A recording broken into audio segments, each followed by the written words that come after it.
The roll call, Alderman Witt. Here. Alderman Vance. Here. Alderman Doherty. Here. Alderman Crawford. Here. Alderman Robinson. Here. Alderman Anastasia. Here. And Alderman Gonzalez is here. Okay, item 2 on the agenda is resolution 6320, PL none. Resolution ordering the suspension of the construction portion of the Stardust Pump Station Project until such time that an agreeable compromise can be reached between the City of Olean and the affected property owners. Alderman Witt, did you want to kind of start us off? Sure. I put this in because I've been talking with my constituents, my neighbors from down the street, and they still have some concerns that haven't been addressed. And the biggest one is Mary Elliott, when you talked to them either last week or the week before, you had mentioned doing a survey, an independent survey, not the one that the city does. And we would be perfectly happy to just, as soon as that's done, start. You know, we know where it's going. Not everybody's happy with it, but it is what it is, and we have to. But we just want to make sure that everything's done right. You know, it's not like a sidewalk we can take up, you know, and fix. This is a structure that's going to be here, as the current one has been there for 50 years. So I just want to, and they just want to make sure that everything's done the right way, and you know, their voices are heard, and out of respect for them, that's why I put this resolution as well. Okay. Any initial thoughts, comments, questions? I'm curious what the time frame is. I mean, are we going ahead? Do we already have the plan to do that, Bill? And what's the time frame to get it done? Well, it depends on what happens here with this resolution. As you know, we have been working with the neighbors who are affected by this, trying to come to some compromises. We have made several concessions. They would like, at the last meeting down there, they would like to know where our property lines are. So they're supposed to be running from the front stake to the back stake. We're going to run a string on each side to show them where our property line is. And then it depends on what happens here tonight. Well, the reason I ask is because I don't think it's an unreasonable request. And if we can limit it to a short number of days, I would not be opposed to that. But I'm up in the air a little bit if this could leave hanging and cost the city a bunch of money if we go 3-4 weeks or something. No. You have an opinion that Nick, our legal counsel, gave you. I got it. Sent out to everybody on what the possible additional cost would be. Do you think we could get it done within a week? A survey? Yeah.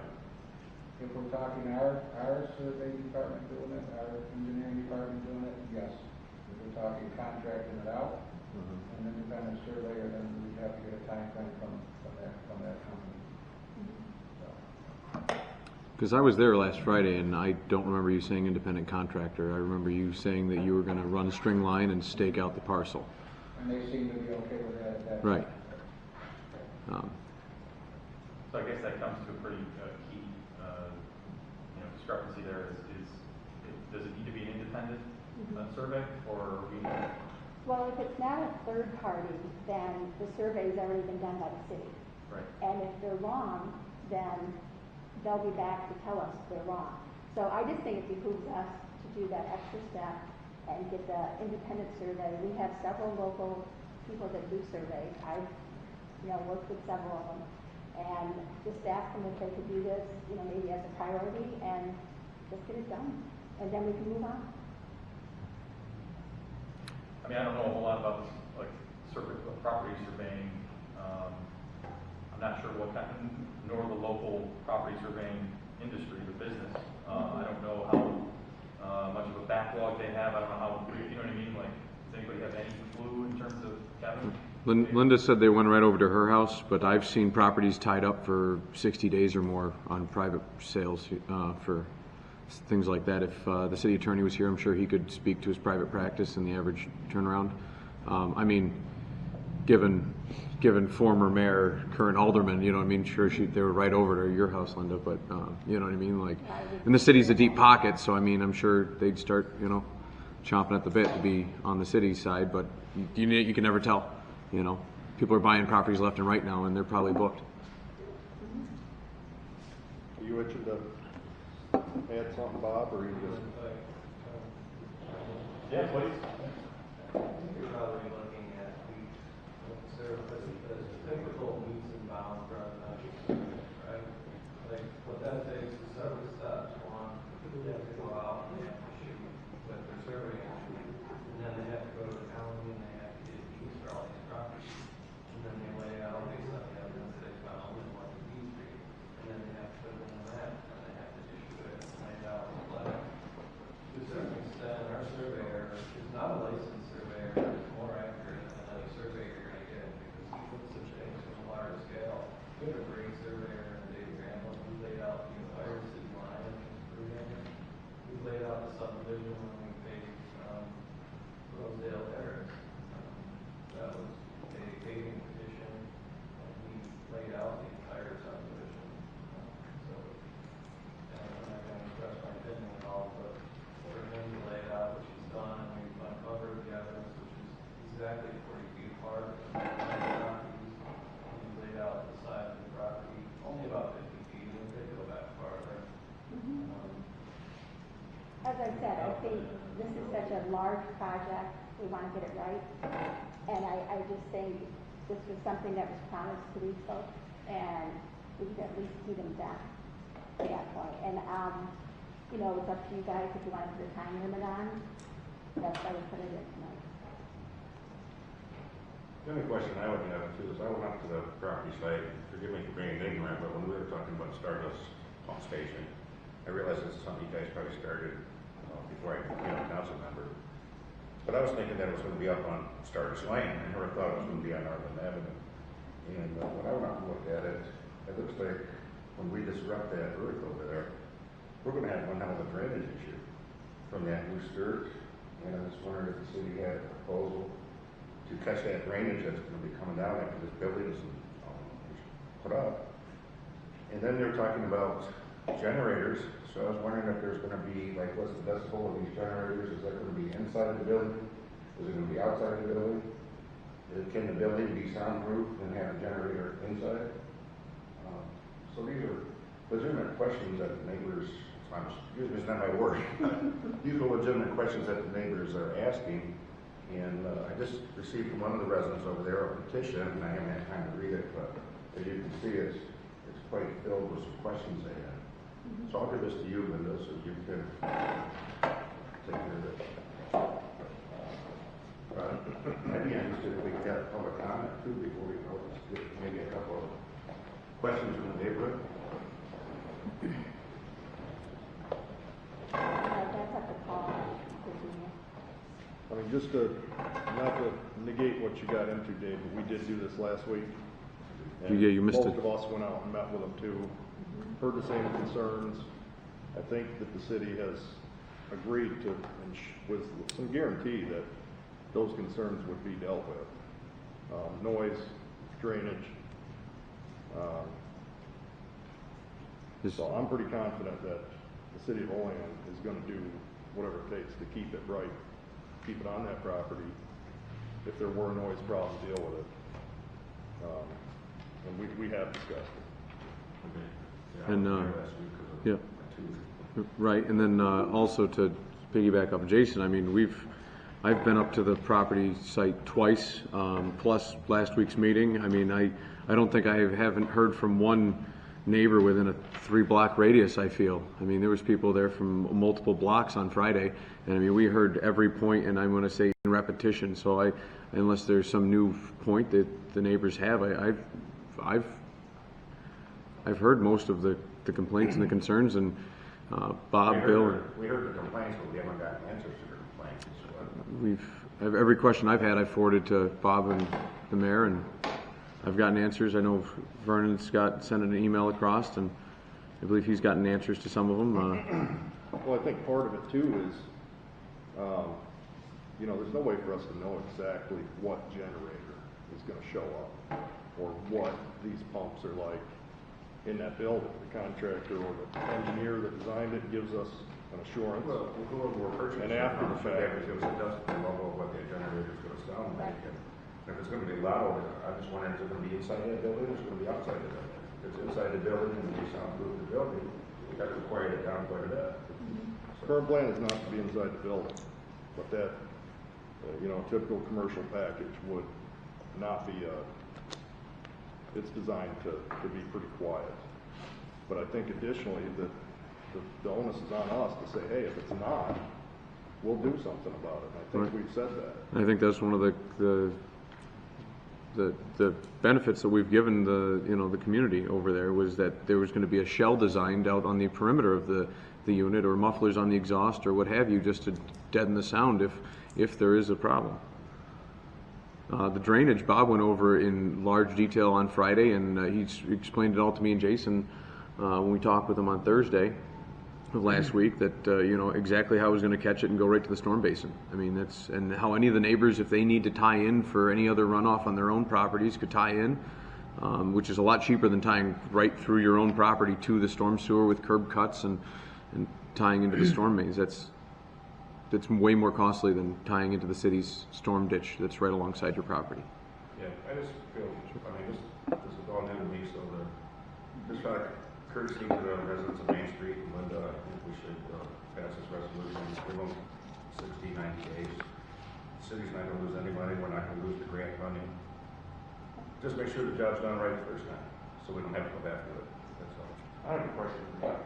If we hold off, and let's say we wait 2 weeks, 3 weeks, like, is there actually a way that we're going to end up losing money or funding? I think you had that letter from the attorney. Yeah. I read that, but it was a little attorney-like. It was attorney-like, Bill. Yeah. We need a done down version. I need layman's terms. Yeah, it kind of, In layman's terms, yes. Okay. You could lose, if there's any significant design change, then we have to go back out to bid. Right. If But- there's, no, I was just gonna say, but if that's the case, and if there's something that we need to change after doing a survey, shouldn't we do it now, then before we start, or before we put a street in, or before we put a drainage pipe in somebody's yard that we shouldn't be putting there? I think that's their concern, is just the survey. They're not asking for anything else, they're just asking to be treated fairly, and so it's a survey. I would offer this as kind of a concession to give them the peace of mind and get us rolling, is that we are confident that our surveyor is that good. Can we go off of that? Get a third-party survey to be done. I mean, I'm guessing the time frame for that slab to even be poured is weeks out. Bob? For the building, whatever the foundation. The foundation of that building would be like the concrete thing that goes in the ground and is affected by that survey, right? And maybe the drainage ditch. So could we, with us having confidence in our surveyor, could we provide that, get the third-party survey to nail it down for the folks in the neighborhood that, hey, it's good or it's not, and still be able to, if some chance, the third-party survey found error in our work, that we would be able to adjust at that point. Yeah, but we're that can all be done with that you're suggesting. I think what you're suggesting is you start, right, but nothing concrete is going in the ground for some time. I would, this is, for someone who appreciates infrastructure, much needed infrastructure progress, but at the same time respecting residents' properties and neighborhoods. This is a tough one, and so I don't envy anyone's position, the residents nor the city's responsibility. But I don't want to see infrastructure, especially something that's needed, fall by the wayside and be postponed indefinitely. But at the same time, like Jason suggested, it seems like a fair compromise to do a maybe a more detailed to start a more detailed survey using our internal individual, but at the same time order before anything permanent goes into the ground. Is that what you're suggesting, Jason? A third-party survey to be conducted to verify our survey? I think that is what I would personally believe is a fair compromise. That way we've covered ourselves, we've done our due diligence, and that's all really we can do as far as the survey. Well, if we're gonna hire a third-party surveyor, I don't see the need for our people to do the survey. We would be pulling them off of the Washington Street project to do that. So, if we're gonna get an independent surveyor to do it, let's just have them do it. So I have a comment too. So the need for the independent survey, and I don't mean this in a disrespectful manner, in a disrespectful comment, I'm just going to throw it out there, is because the people the property owners that share that don't trust the city's survey assessment. They just want an independent assessment. Remember, the first map they looked at is totally wrong. So why don't we give They had them the wrong property. why don't we give them the time and have them hire their own independent assessment? But why should they go to a cost of something we've done? They shouldn't have to pay for something that we're doing that's going to sit there for the next 50 years. That would be like the city coming in and saying, I'm trying to think of an example, and they say, but if you don't like it, get a survey. I mean, well, no, I see your point, Paul. saying? Well, I see Paul's point. I mean, if I get a survey to build a house and the neighbor doesn't like the guy that I hired to do the survey, I'm only required to do one survey. We're talking about a neighbor, we're talking about a government authority that's coming in and saying, here, this is ours, we're gonna do this, and your line is right here. I think we should have the empathy to say, wait a second, let's see if this is right, and not compare that apple to orange, because the neighbor is not the government. Sure, and I'm the last person. This is ours. I'm the last person to trust the government. So where everybody else seems to be doing the complete opposite of what I'm describing. yeah.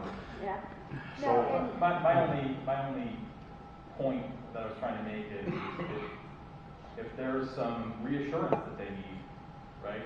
I mean, based on what our city engineers have surveyed, how do they know that we're not going to hire someone that's going to tell us or tell them whatever we want to hear? I would think that we would trust And you. Surveyors are bound by their own professional. and our internal. And our city surveyor isn't? Our internal city surveyor also didn't come up with the original plans. I believe that was a design firm, so I don't want to fault our city surveyor for the original plans that were done by the design firms, interns or whatever they did at the preliminary design. So as clarification, our city engineer did the survey, or a design firm did the survey? Our city engineer, Okay. as it stands, but not the original one from the original designs with just the wrong names on them, correct?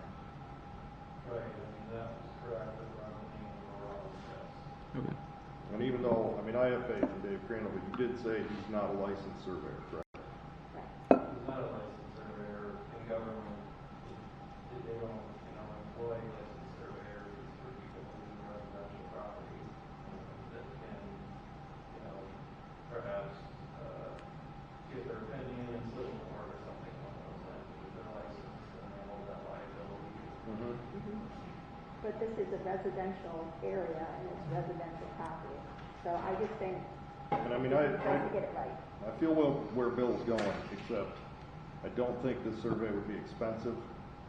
And I feel like if we can agree to start work and use that to verify ours, that we would save what the survey is going to cost in getting started. I really do. And remember, we've taken off the 80-foot tower, so we've saved money not doing that.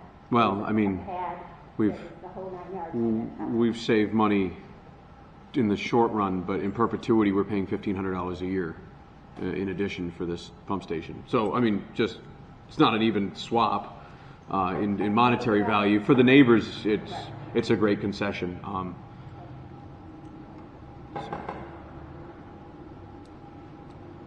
So what do you want to do as far as a time frame, or we agree to do this?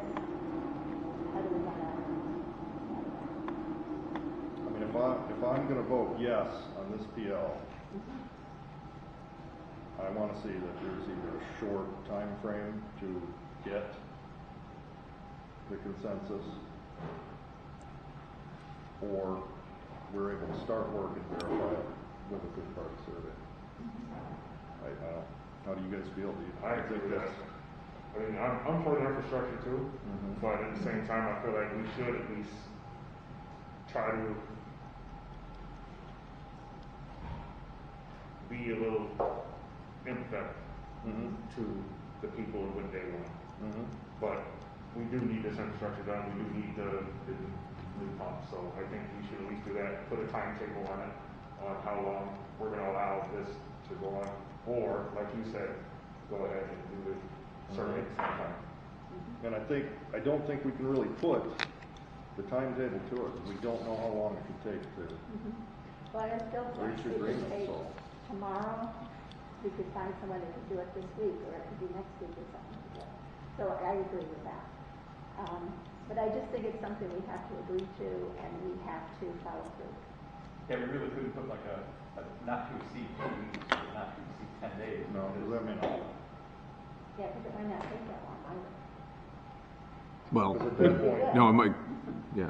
Would at that you, point, we're like saying if the surveyor can't verify within 2 weeks, we're going ahead. And now all we did is wait 2 weeks that we could get it. as we're throwing concepts at the wall here, would it behoove us to amend the verbiage to say that construction portion of the permanent structures, so the resolution ordering the suspension of any permanent construction portion of the pump station until such a time that a third-party survey can be completed and given to the city? Because I do think there is work that needs to be done to still prep some of the site, if I'm not mistaken, that, like you're saying, Jason, I mean, we've postponed this now a number of days, weeks already. So is there a way that we can allow them to start clearing some of the brush area, but not lay any permanent structures until the third-party survey is presented? I'm fine with that. So Tiffany, how can we? I mean, I don't want to, I'm just. Say, to suspend construction with the exception of, and then list the things that, Sure. you know what I mean, like brush clearing, site preparation, Grading. however you wanna. Grading. You have to grade the. I mean, I guess I would also like to ask Bill and Bob, I mean, this is a team effort, so. What I'm hearing is that if we get the independent survey, then we're good to go with the project. Yeah. We can't change now. I mean, we'd love to just take it and put it way up on Stardust where we thought it was going to be, but that's not happening. So at least we can do this.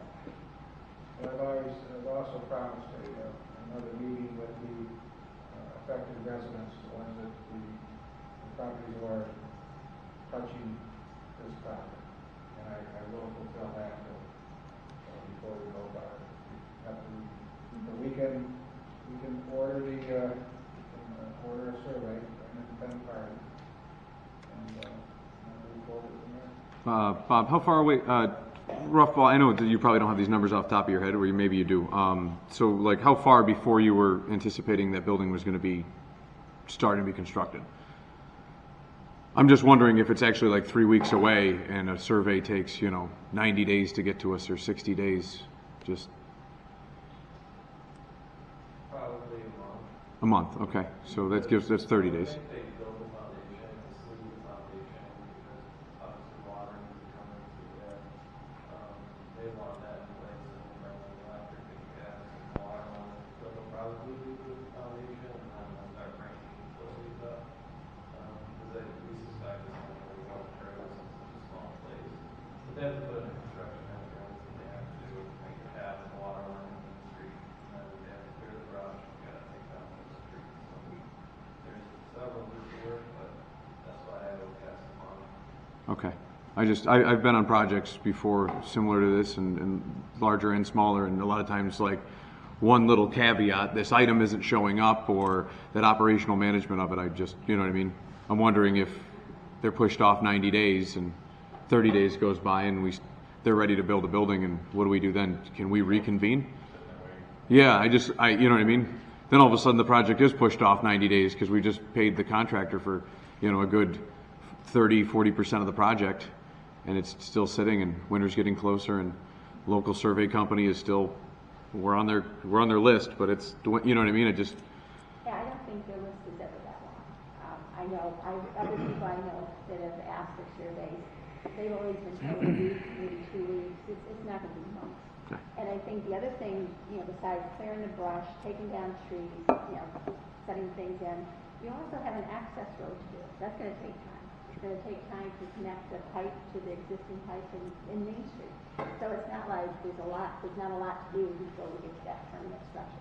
And I think the permanent structure is far enough in that that's not in question of the property line. Folks just want to be sure that their property isn't being intruded on. They've had water on their property for years. That's not going away. They know that, I know that, and you guys have all been there, you know that. You know, quite honestly, I don't agree with the secret. I think there is water issues there. There are natural springs there that come out. You know, and when you dig through this building, those natural springs are going to find someplace else to go. So I hope we address those issues too. So I agree, Kevin. I think we don't want this to go on and on and on, and I don't think it's going to. I think we're going to get the survey done. We're going to start the project. It'll be fine. Okay, so what's this? So we have to make a motion to amend. Yeah, but what are the wording? Because what is the wording of this resolution? It's all in the details, and I've heard 17 different things. So I like it. Everything right up until such a time that an independent third-party survey is completed. May no permanent or with the exception of next. So resolve that upon hearing concerns of the Main Street residents, surrounding area, county council orders the suspension of construction portion of Stardust Pump Station Project until such a time that an independent third-party survey is completed, with the exception of brush clearing, site preparation, and environmental brush clearing, site preparation. and then Is obviously- that, Are they able to work on that water main? Yeah, drainage Before connection. anything serious goes on that site, Bob? You're replacing a 12-inch with an 8-inch pipe in that area, right? Only for like the first 200 feet. Yeah. Is that something they'll be able, you know, that we can allow them to work on until this survey's done too? I don't see why not, because our guys can come in and uncover the existing line and tap into that, and that can all be kicked off and covered back up. I think that's within the Arlen, right away. I don't think that. Okay. It comes up to the building, I know that, right? Yep. Yeah. Like it's comes coming at up. angles in the building. Yeah. But the other thing is, you know, this project has erosion control. I mean, that's all the things that take this up, so that's. is there a contingency built into this project, Bob? Funding? Yeah, contingency funding. Yeah, I'm not gonna have about 45,000. Okay. You know, if we want to use that for construction, it's the only site we look at. But if there is additional, that could be taken into consideration, whether it's for Shrubs. water, erosion control, aesthetic shrubs, plants, trees, whatever. Yeah, we'll figure out a way to fund Okay. So Paul, you were saying? Pardon? I said, so you were saying? I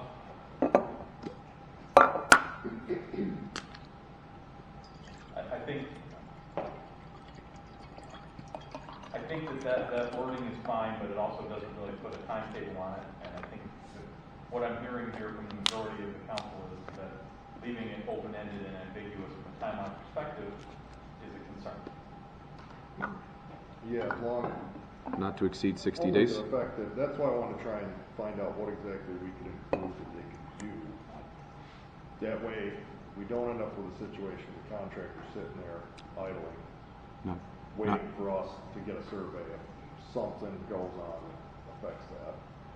I feel like within 30 days we can get it done. Right.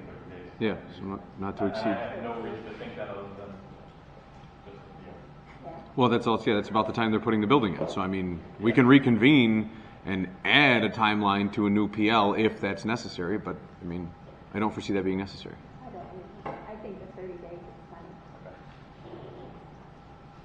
Okay, so just to tie this back, bring this back around, concerns of Main Street residents surrounding area, common council orders a suspension, construction portion of the Stardust Pump Project until such a time that an independent third-party survey is completed, with the exception of site preparation, brush clearing, drainage preparation, not to exceed 30 days from the date of this effective resolution. The 18th. Tiffany, got that? Read it back, yes. 1 Big Mac, 2 fries. We're comfortable with it, you guys. Okay. So do you want, I'll make a motion to amend it Yep. to include what Tiffany's typing up now. I'll make a motion to suspend the rules. Do I have a second?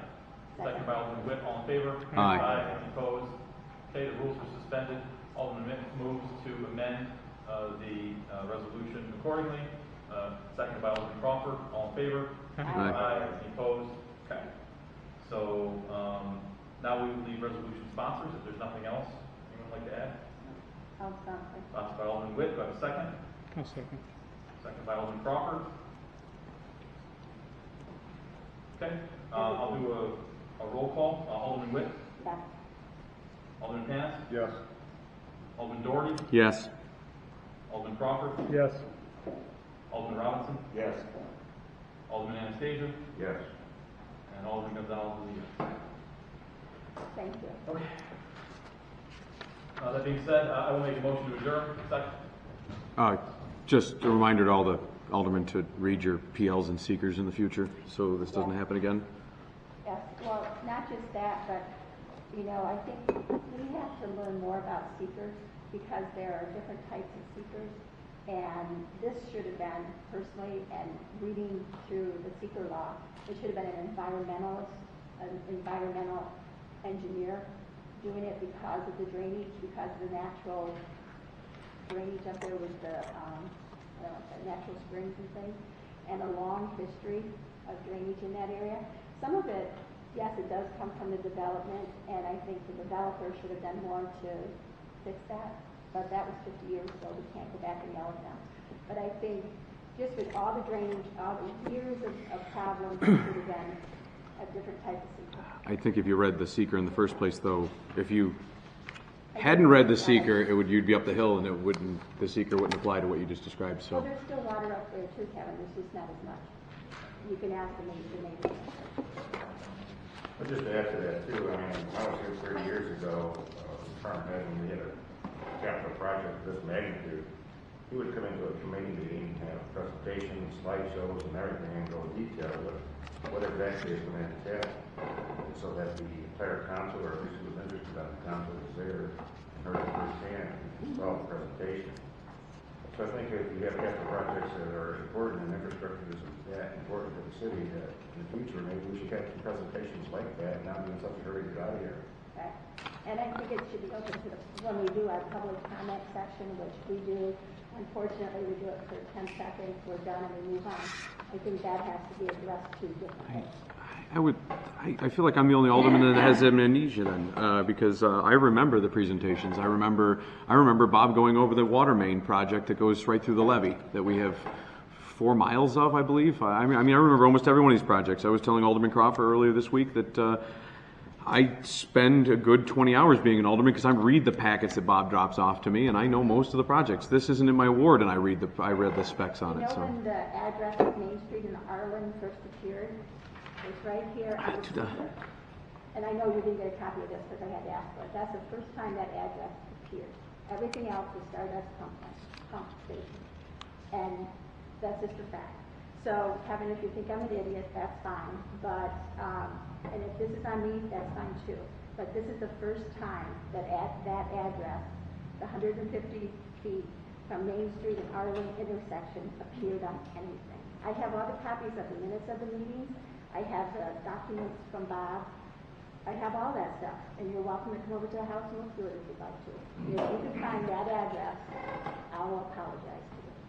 But in the meantime, we just have to learn from what is a huge mistake. And I think the people there that are paying for it are right out there. Hey, Alderman Crawford, good. Did you have something you wanted to add? I was going to make a motion to adjourn. Oh, yes. Moved by Alderman Crawford, second by Alderman Witt. All in favor? Aye. Any opposed? Special meeting is adjourned. You want public safety go first on this one? Yes, that would be great. Okay, I'll call to order the Public Safety Committee and noted that all committee members are present. Approval of previous committee meeting minutes. I'll make a motion to accept. Need a second? So second. Alderman Gonzalez, all in favor? Aye. All right. Unfinished business, I don't think we have any, do we? Okay, new referrals for consideration, discussion item. What I wanted to do is just have Bill update us on the coronavirus and what are the things that are changing as far as openings. I see the Y is going to be changing, or opening soon. As of the 24th, the governor has given permission for gyms to open. So I have not read all the restrictions, but and also bowling is not. I can't remember the date of the bowling alley, but he's given permission for that. I have not reached out to the Y or Ease Fitness or that to see how this is going to affect them. It's a good thing that's opening up. So and I think from the reports from the county, our corona cases are down to, I think there's just one over the last week. Wow. So everything's going pretty good. Wow. Does anybody have, I know I've seen some emails from some concerns. Does anybody want to share any concerns about addictions or any of those things that have come up? I know I've seen the emails about evictions or anything that have been concerns. Yeah, so I mean, thanks for reminding me, Linda. So this was presented to me by a constituent, and then I heard that it happened to a couple others, and so I guess let the city know. It was more of a question I think I posed to the city attorney. Unfortunately, he's not here tonight, but let me try to explain what's going on. My understanding is the governor has put a stop during the pandemic to any sort of evictions. And I've heard of now 2 individuals who had the sheriff's office stop and give the tenant an eviction notice because the landlord failed to pay their taxes. So, and Kevin, you know all about this type of stuff, so maybe you can answer a little bit. And so the tenant has been putting forward paying their monthly rent, but now they're fearing that they're going to be homeless because they're told, well, your landlord hasn't paid his rent or hasn't paid his taxes, and so the county or whatever has taken back the property. You got to get out of here. Bill, have you heard anything about this? Just your email. Okay. I have not got any calls Okay. from my office about Have any of the other residents or aldermen gotten anything?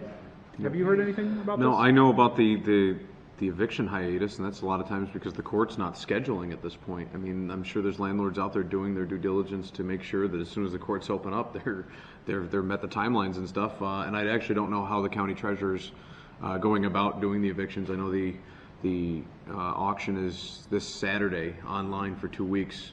It was supposed to be at the mall, and then the auction company because of the pandemic, did not want to do it, so they did it online. And I know a lot of the places have been vacated. I'm sure it's just could be just a scare tactic. So what happens in that situation though, right? Landlord walks away from the property. Meanwhile, a tenant's in that property and has been paying their rent, and all of a sudden, they get a knock at the door saying, "Hey, this place is going up for auction." Once, like, let's say you let it go to the bank, for example, the bank would take the possession of the property, and then the bank, now being the new owner, would go through start the same proceedings that the previous owner could or should have done to evict somebody for not paying their rent, or for whatever reason. Yeah. You know, you buy a house and you want to evict the person because you want to move into that house. But what if it falls back to the county? It goes to the county. Their goal is to evict everybody as soon as possible, so I'm sure he's just getting the ball rolling by serving people. I don't know if he's actually going... Is Catamarca County, is the sheriff's office, are they doing that for real? Like, I had a resident approach me that happened, yes. And somebody said there was a couple of weeks ago during open mic night, one of the residents on North 5th Street. your ward. Yeah, Pab showed up. Brought that up. Yeah. But remember, in the city here, the county makes us whole on all the back taxes.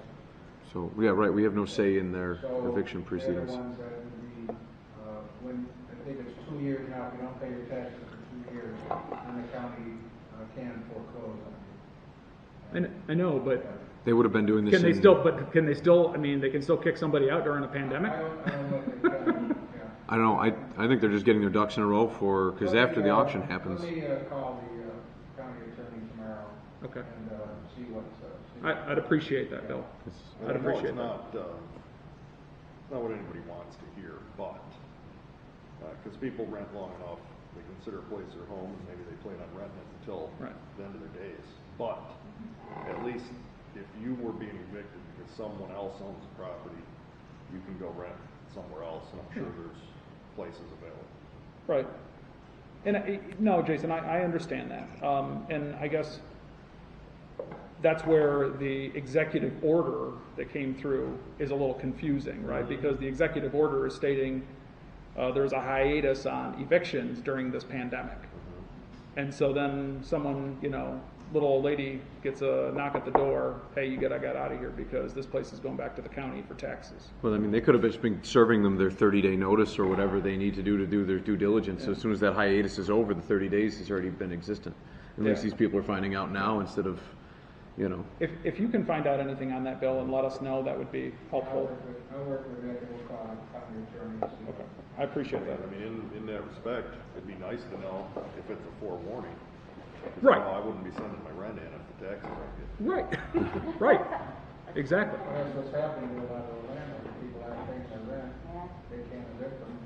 landlords can't pay their I'm saying taxes. In the opposite section. If Right, I this got person notice is actually that paying the rent. Place is going up for taxes. Yeah, I'd be and- holding on to my rent to get a new. And a lot of banks, I mean, from a landlord's perspective, I mean, I don't have a hiatus on any one of my rentals. I'm only allowed on my personal property, which that's it. That's the only hiatus. And the county doesn't care when it comes to paying your taxes. So if you have any tenants that aren't paying, you still have to pay your mortgage on multiple properties for some landlords, and you still have to pay the taxes on them. And so it's just, I mean, it's.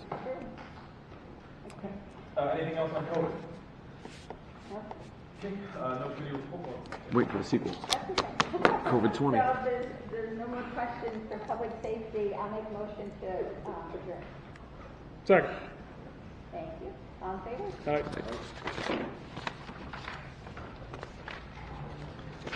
Feel like the Lion King, COVID-19 and a half. COVID-19. To come back after number 2. I like that song, the remix. That. The My Corona.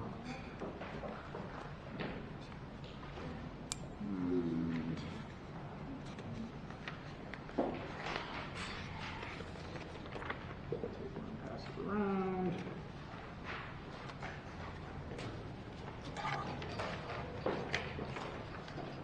It's coming around to you.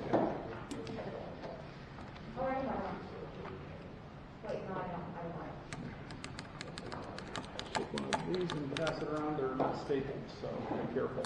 You take a whole packet. John, you can tell you're a teacher. Yes.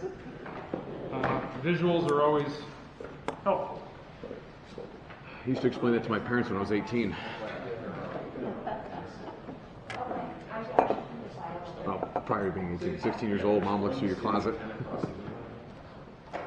So, according to the tax auction, there are 4 houses that are still occupied that are going up for tax Here in auction. the city or through the county? In the city and across the county, including the city. Wow.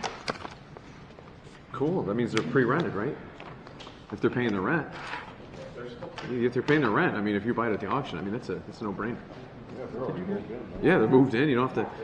They've clearly been there for long enough. It's a selling point. That gets houses back on the tax rolls. Did you get this one?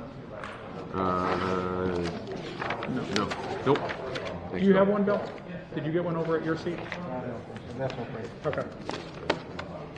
All right. I'm first on. At this time, I'll call to order the strategic planning for Tuesday, August 18th, 2020. Let the record show that all aldermen are present. I'll make a motion to approve the minutes of the previous committee meeting. Could I get a second, please? Second. Seconded by Alderman Doherty. All in favor? Aye. Opposed? Motion's passed. No unfinished business, so we're on to new referrals for work consideration. We got PL 47-20 by Alderman Doherty to amend the City of Olean Code of Ordinances Section 5-1, subsection 4 to prohibit roosters and to cap the number of chickens to be kept per premises to 12, the continuation of the chicken law. So I know, I feel like I'm the chicken guy now, right? Like, we've done this to death, but obviously we had the other PL already published and advertised, and these were the concessions, obviously, from other aldermen and concerns. I know, Vernon, you took office the night of, and you voiced your concerns about chickens to me as well, having previous neighbors that had roosters and things like that. So obviously, and everyone on the council received EJ's email today. Clearly he was just looking at the PL that had passed. Obviously this one I'd like to get pushed on through as soon as possible. This one essentially is just, it prohibits people from having roosters. It prohibits people from having chickens and actually limits a number where we didn't have that prior. And those are a lot of things that EJ kind of touched on in his email. And I also reached out to EJ today to fill him in on this. I have yet to hear back from him, and I spoke with the mayor. I just was throwing this out there because I know a lot of other aldermen were concerned about it, and this is it. Yeah, I mean, I think we spoke about this before. I think we kind of waited on, we couldn't get it in at the last minute. I think these make sense. I don't know if there's really anything further to discuss. Any questions on this? Alderman Doherty? Are we going to do any more amendments on chicken? You have something in mind? No, this is it. Now's the time. If you want to get Oh, yeah, this is. if you want to get, I'm going to be, I just want to be upfront with everybody. I have until Friday to veto the chicken ordinance that was put in at last meeting. And I'm considering it very seriously, vetoing it. Because I think there's a better model that covers a lot more. If we go to the City of Buffalo model, it takes care of more of the concerns and more of the safety issues. So I just want to let everybody know that. So Kevin, the one that we passed, that Bill just talked about, did that include the waiver? That included the waiver, yes. Okay.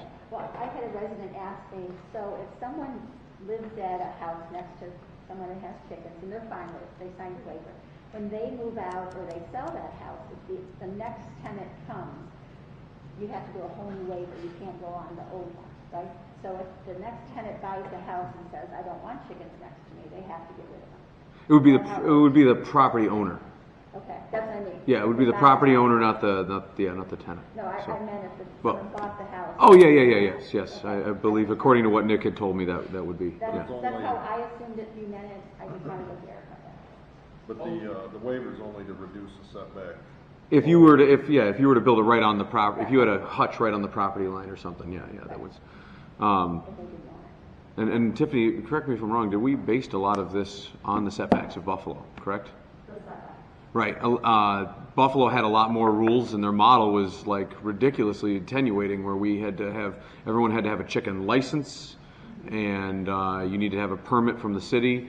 And it was all that undue paperwork that we always talk about we want to try to eliminate. I've tried to license cats so we have less stray cats in the city, and it was, oh my God, Alderman Doherty, what are you trying to do? The city can't handle one more license uptown, so that's why I didn't even approach that with chickens. So, how many times have we talked about this chicken thing? This chicken fiasco. We're talking about it now. Yeah. We talked about it the night we passed the resolution. We talked about it the night the guy showed up. We talked about it, right? We talked about it at least 2 more times before that. 2 or 3 more times before, yeah, yeah. So why does it take Captain Jennings today to reach out to us with this concern? That's what I'd like to know. Why were these concerns not brought to us? Or while he was on. Why are we even talking about, like, if it's wrong, then tell me why it's wrong. But nobody told us it was wrong until we already passed it. And as far as I know, with my limited expertise on chickens and chicken laws, it seemed reasonable and fine to me, especially with these amendments. Like, You know, on top of that, you talk about having permits now. Due to it's a lack of funding, a lack of personnel, we have dog permits. But if you guys that were on the council recall, we have very few dogs registered in the city of Olean, and it's nothing that gets enforced. So why do we want to just throw more permits at people that doesn't get enforced? Right, I wouldn't be an advocate for permits, or I'm actually fine with the way it's written, the way we proved it. As far as the limit of 12, okay, I think, that could solve a couple people out there someday from having a problem. Roosters, the biggest issue would be noise, although the guy that came did say they can be mean. And we do have we don't have a noise ordinance for people, but we have one for animals, so I do believe it covers roosters. But I would be okay with adding this because, aside from the noise, which I don't know how you could have one without the noise, but they could attack people if they get out. So I'm okay with this. But I think it was pretty much there, other than maybe the 12 count when we approved it last time. Okay. Any other comments? If we're going to have all these people buying chickens and keeping them in their house, we're going to be the epicenter of chicken ownership in all of County. We will have to replace the squirrels in Olean with chicken statues. Part of the reason I take this seriously is because, and it's not many people, but I know people that have chickens. And they had them, and they were fine, and they weren't bothering anybody, and nobody complained about them, but they did not meet code because of the setback. And to me, that seems like a problem. If someone has had them for a long time and takes care of them, and we could come in and tell them to get rid of them, that bothers me a little bit. And that's why I take it seriously. And I don't think the setbacks needed to be, Was it 50 feet? It was 50 I don't feet. think you can. When I was landlord, I remember there's something in New York law about once a pet, which I would assume these are pets, I don't know. Once a pet is in a home for 30 days, you cannot ask them to remove the pet. The pet is part of the family. I do remember reading that. I had to have it in my lease. Yeah. So, Do you know that? those people are grandfathered in. They just need to follow the ordinances put in place. Yeah, from a landlord perspective, I could see that. A municipality, I don't know if that would. I know that, like, if you change the law and said, hey, sidewalks have to be 5 feet, you can't go over to everybody that's got a 4-foot sidewalk if it's in good shape and tell them to tear it up. So, but I'm fine with this. We're ready to fly. I'm Cool. ready to. I'm fine with it. we're ready to leave the coop. I'm ready to move past this. All right, great. Want a motion? Yeah, I'd like to make a motion to refer this to the city attorney for resolution. Sure. Can I get a second? Second. Seconded by Alderman Witt. And motion. All in favor? Aye. Aye. Opposed? Okay. Ayes have it. Motion is referred to the city attorney for resolution. All right, under discussion items. So first up, we've got capital projects update. And specifically, I reached out to the mayor to, and I know it's a little bit down the road, but as we continue our planning process, we've got multiple capital projects going on. I guess I would first just open up the capital projects update to any of the ongoing capital projects. Are there any major things that need to be mentioned at this time. I know we've got multiple walkable phase 2, Washington Street, obviously maybe the pump station thing is just kicking off, but anything that you'd like to communicate with the council at this time on existing capital projects. Bill or Bob? Yeah, I mean, Washington Street is going well. So is walkable and things too. I talked to Aaron today about it. We haven't had any issues with business on it. We've had a close contact with them and the residents on Washington Street. There was some outages and that was published in the paper. The 4th Street water line is completed. It's tested. It's chlorinated. There's a long process of getting it to be safe to be drinking water. So the goal is to actually come in and pay 4th Street before school starts. I'm kind of getting a crunch time on that, but they made intersection connections, and then we're down past 7th and 8th Street, 7th and Buffalo Street there, so we've got maybe a third left the water line to run, and then we'll come through and start putting services in. So. I did have a resident that was concerned, Bob, at what point is it when you start putting services in that if 1 or 2 of the connections to the house is bad, that's when you would find out that the resident would have an issue, and that's when you find out is when you put the services in? Yeah, when the actual hole is done. Okay. They'll have water right up to the time it's connected. It only takes like 15 minutes. If it goes quickly, then not. We try and connect to it several times, and we'll cut it and try and get a clean edge, but if it's galvanized, it could look, it could have dirt and stuff. Pitting. I think it's oxidized and it's hard to put a fitting on. Okay. At that point, the expectation is that the service line from there to their house is probably got lots of holes in it. It's, inevitably going to break, of course, but sometimes we get, our policy, when we replace water lines for those people to replace their water service, and it's a surprise to them. We did it on East State Street, and we had like 1 out of 100 that we had to do that. So Okay. it's unlikely, but it can happen. Okay. Anything else regarding the projects going well, despite this early setback? Just remember, we have a well house project too that'll start sometime. We're working through the admin phase. We haven't signed a notice of procedure on yet after you all awarded it. That kind of on the outside outskirts of town shouldn't affect the main people. Okay. Great. How are we making out with our project for the sewer main replacement going to the main station through the, you got the 4th Street project? I can't remember what the name of it is, but it runs to the sewer treatment plant. I know we replace so many miles of pipe every year. Yeah, I noticed they were in the other day actually. We're replacing 2 sections of sewer. If you remember, we asked the DEC to reduce our $250,000 ask by $90,000, so that got allows 2 sections of pipe. I think they're somewhere between 9th and 13th Street. I meant to brush up on exactly where those sections were, but that's our sewer line. I think they're in town now, and they're pretty non-invasive and out of the way. So. How long does it take to do that line per foot or per mile? Or is it a long process or not that?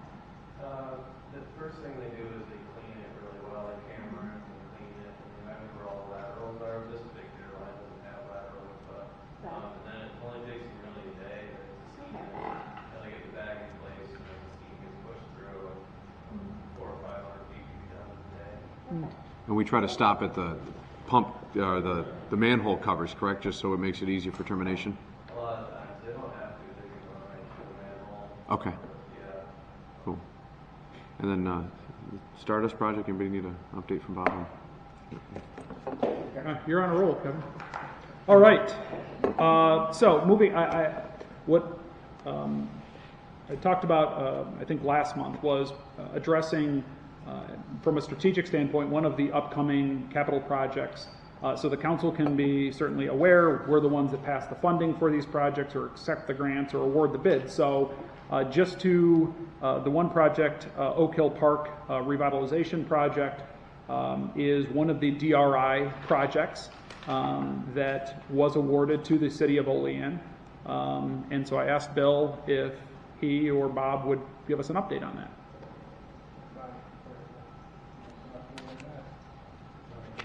Yeah, I can give you a quick update. I did print out something that we're working on right now between the mayor and Carrie and I. This project is slated for construction in 2022, so it's still not developed as much as some of the other DRI projects.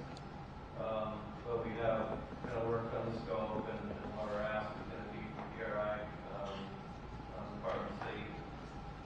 Secondly, this is on the National Historic Register of Oakville Park, so that automatically triggers like one seeker, and I'm trying to think of the right word for it, but SHPO is involved in the Historic Preservation Society. So this is really prepared for the SHPO and seeker process, and that's really Carrie's expertise, where she's going to take this, it's still being developed, and submit it to SHPO and go through the seeker process with you all, and get their comments on what they're going to require. Because sometimes, archaeological digs and studies can be done on projects like this, so we're going to get their comments back. Similar to Lincoln Park. So the project scope is in there.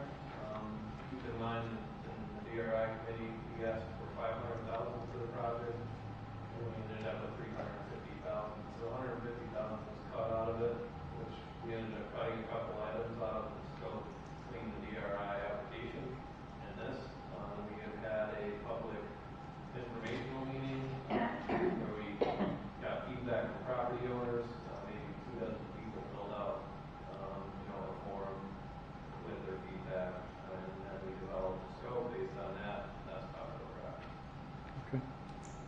All right. You use that, sorry, John. No, go ahead. You use the rationale from the survey to decide what scope was reduced? Yes. We talked about it just between our planning team and came up with the scope of the restroom, the recreation courts, and then the theater project, which is now being led by Tammy Tammy's the designer for Lincoln Park, right? Okay. Oh, okay. I actually spoke to a few residents in the last week or so about this project, and well, actually, I didn't realize that the court, the recreation court improvement was part of the original DRI. I don't think it was. Okay, so obviously I missed that meeting in 2017, and I spoke with some of the residents and other aldermen that went. But no, actually, within the last couple weeks, I've gotten a lot of complaints like, hey, what's going out the tennis court? It's on level. And some of the other concerns, the other one isn't marked like a tennis court, and I had to explain to them that with the request of a resident Dutch Padlow, we made one a pickleball court and the other one a tennis court. So, but now to see that it's actually, that's still on like the radar, that's great. I mean, I see that as a plus. So, Can you address, Bob, what items were cut out of the original scope of the project? So just for, I know Dave, you're new to the council, Vernon, Jason. I did pass around, the DRI was awarded to the City of Olean 3 years ago, 2 years ago, 3 years ago. And you put in proposals. I did pass around to you guys the original DRI project scope. That's the one that's not stapled. So this is the actual proposal, the initial proposal, just, for your, and I think it might have been Tammy that put together kind of a cool picture on what Oak Hill Park was going to look like as a possibility on page 5. So we can go through that in more detail, but just to help me understand, Bob, what items were cut from the scope of this project?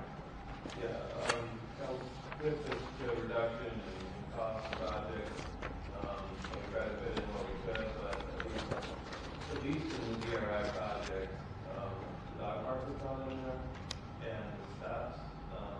It was proposed that at Putnam and 4th Street, there was an additional set of steps, because I think there used to be steps there. That was cut out. Who made that? Who made that decision? Our planning team. Which consists of who? Bill. Okay. Bill who? The mayor. I know Bill. Who was who? The mayor, Carrie, and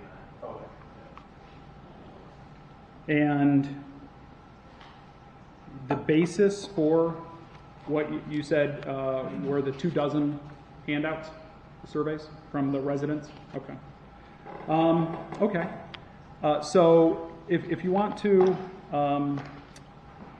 where did, again, let's just, for the heck of it, for giggles here, look at the original scope if you guys would, please. Who's giggles? The master plan, as it's referred to. I'm trying to find the page that describes everything, and I think it's page 13. So, page 13 really breaks out everything that you need to know. So there is kind of a rundown of what this park consisted of, and just to give everyone an update. So at the time, I actually, as a representative of the Common Council, co-sponsored this along with the Olean Community Theater, and so we kind of worked together with Jeff Belt and Tammy, did an awesome that watercolor photo of what Oak Hill Park could be, and here's the breakdown of what kind of the original ask was. So as you see, the DRI funding that was requested from New York State was $500,000, and then there was kind of an idea of city contribution of $50,000 cash in kind and fundraising of $50,000. Really, so the total scope, I mean, it's a big piece of beautiful land in the middle of our community, $600,000 to update and improve. And my focus, like others on the council, is to try to activate that space.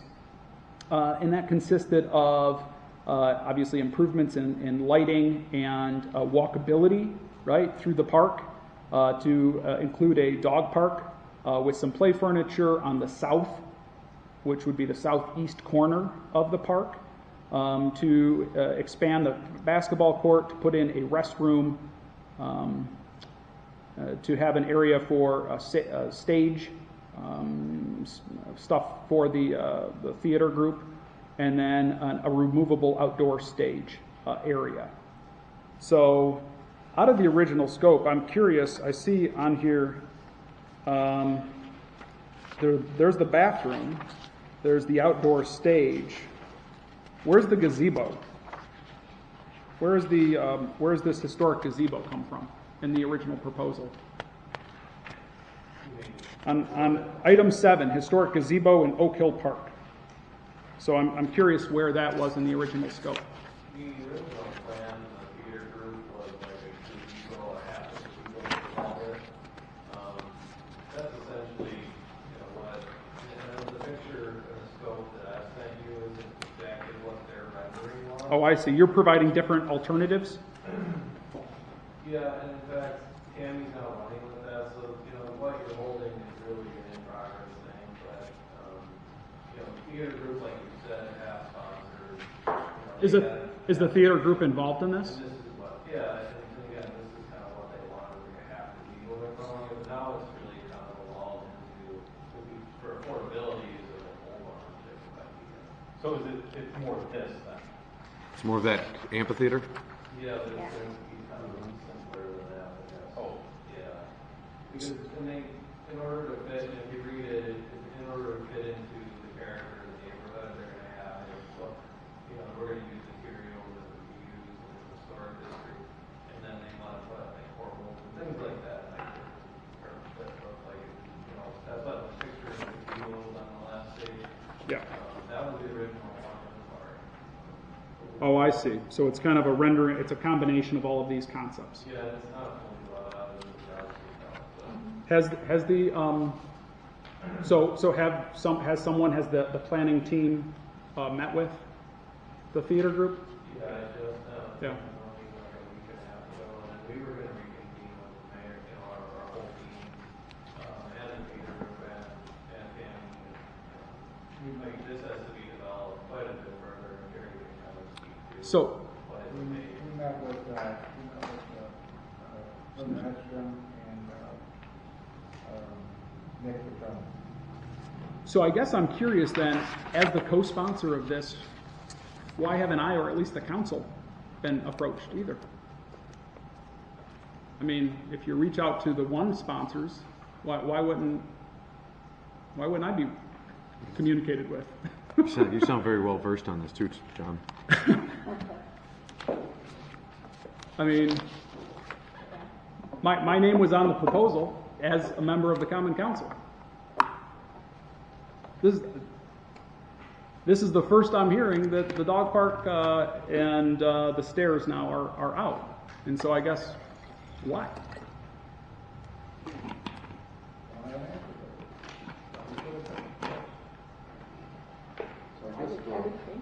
I mean, all right, so, okay, so there's no answer. Okay.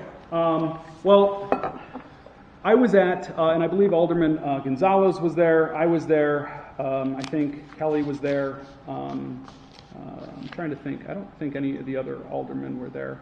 The mayor was there. So 2 years ago, we did meet with some of the residents, and yeah, there were about 24 people there.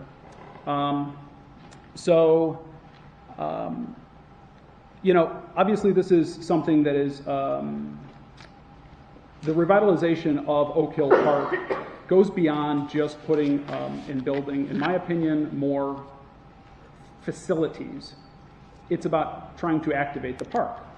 It's trying to deter drug use, fights, push out unwanted activities in a neighborhood, and create marketability to sell young families' homes, okay? So just as leading up to this discussion here tonight, I passed out a survey that I put together and submitted online to residents of Olean.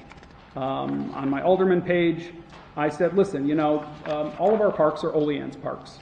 I do believe it's important to pay attention to people and residents of a neighborhood, but at the end of the day, I think it's important to have our park spaces activated and used by as many people as possible. For far too long, Olean's parks have been dead quiet. And what's ironic is it used to be a cemetery, so they should have left it a cemetery if people want quiet parks, okay? So I asked and submitted the various different that were in the original proposal, the scope, and I said, hey, people of Olean, please respond and rank what you would like to see in the park. Because I wasn't convinced that 20 people showing up should really render a decision that impacts a city of 13,000. Okay, and for what it's worth, I didn't get 13,000 results, but I got close to 250. And I would say 95%, and I'm happy to bring in the list. What I asked people to do is submit their name and their home address, their city of residence. So 95% of the respondents were from Olean. There were some from Portville, there were some from Allegheny. But the top ranking that residents would like to see used in Oak Hill or implemented in Oak Hill Park with a score of 3.51 is a modern off-leash dog park, okay, in that unused south end of the park.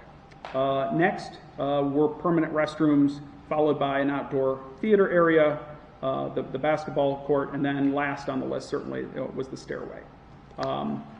So, you know, as someone who believes in the reliability of statistics, you know, I guess I felt as someone who is a millennial and speaks not only on behalf of my residents but also on behalf of millennial families, when people say there isn't enough things to do in Olean, having more bathrooms isn't one of them.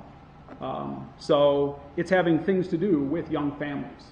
It's having, things to do in park spaces, right, and bike lanes and everything we're trying to include in walkable Olean. So I wanted to share some of that with you guys tonight because as we're finding out with Alderman Witt's project, if we don't have transparency and start talking about stuff early, well, shit just happens. And so this is kind of one of those things that kind of catches me off guard. I guess I would like to ask the alderman what your opinions are, since according to the charter, I believe the Common Council, let me see. The Common Council may vote on a majority of its members to enact ordinances for the government and protection of all public parks, squares, gardens, and places in the city. all such places shall be subject to ordinances with respect thereof. So I think our say, at least hopefully, since we work as a team, does carry some weight. So I guess I would like to know, we're the funding body, what would you like to see in Oak Hill Park? Linda, please. Sure. You know, I was looking through the packet, and I was not there at the presentation. You know, and I think I think if it's more, I think nowadays young people do stuff online, so I think they're not going to show up at the park. They're going to give you their. It was at like it was at like 5 o'clock on a Friday evening too. I'm pretty sure Thursday evening. Yeah. But anyways, you know, I think personally I'm in favor of the dog park because we recently just adopted a dog, and we were visiting our kids and we took them to a dog park. And it was so nice. It had benches, and it was a couple we met that actually was from New York City. My husband brought the Bronx. So it was just a nice conversation, and we just, you know, let our dogs play, and we can spend the whole day there. We were there for about maybe a half hour. But even older people like myself, we enjoyed it. You know, it was just some place to take our dog and then just relax and visit with people. And I think it's something that we've talked about over the years in Olean. So I think that would be a great addition. And I think, you know, John, you've made the point over and over, and I think sometimes you have to just keep saying it. Our parks are for our kids and for our families.